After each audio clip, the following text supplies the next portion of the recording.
Hi everyone and welcome. This is Elena and I'm back again today with another Concord and 9th card using the Faith and Love bundle and my MISTI stamping tool. So I have a panel from Nina White 80-pound cardstock, and using the MISTI I'm going to stamp the lily in both corners of my cardstock. So because I'm using the MISTI and stamping in the corner, when I turn the cardstock around, it will be stamped exactly in the same place on the other corner. So I'm stamping twice because I wanted to get darker black color. And I'm using Hero Arts Intense Black ink, which is Copic friendly. In a little bit I'll be doing some Copic coloring.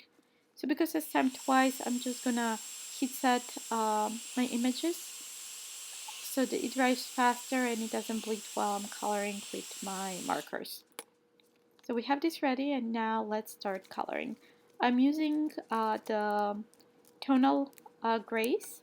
I'm using T0 to T5 along with the blender pen, and I'm just starting to color. In a second I'll just turn on some music and you can enjoy watching the coloring for a couple of minutes.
Now I'm almost done coloring and I'm just adding finishing touches to the stems.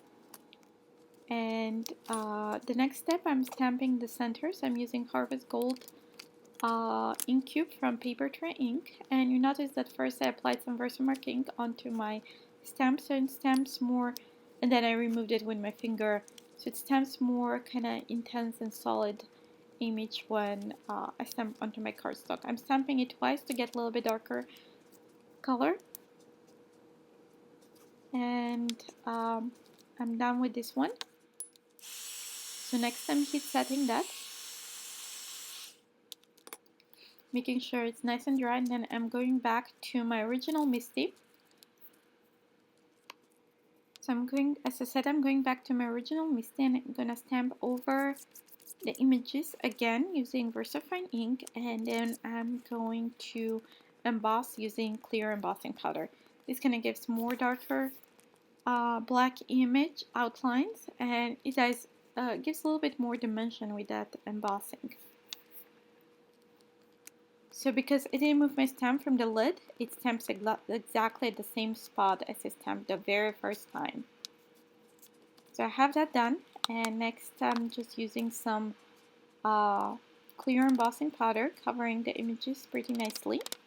And because I inked the middle of the yellow with Versamark first before I applied that Harvest Gold ink, I had the embossing powder there too, so that really gave a nice effect.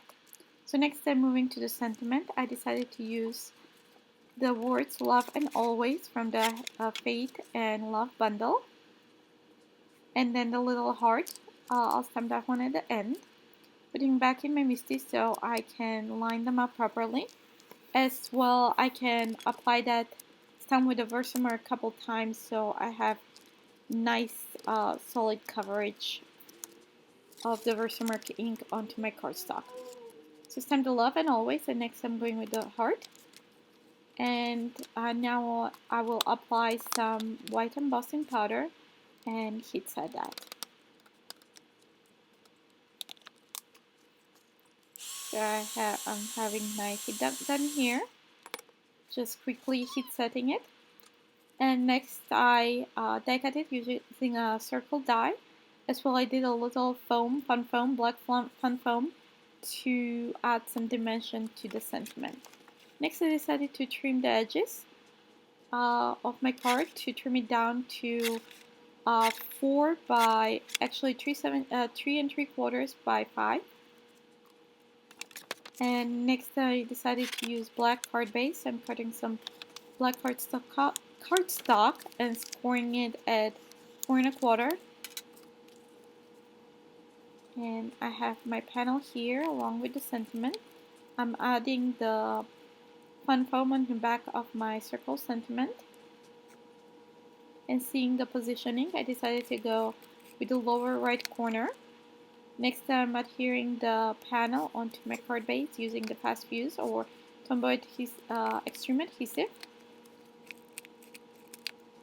And to finish it up, I'm adding that one, and for the last finishing touches I'll add some sequins. Those are Hero Arts ombre sequins. I think they are the sunshine ones. So I'm just using different sizes. I put 3 on the bottom and 3 on the top of the sentiment. And then I'll use some Ranger matte multimedia medium to adhere those onto my card. And with this, my card is finished. Thanks for watching and see you soon. Bye!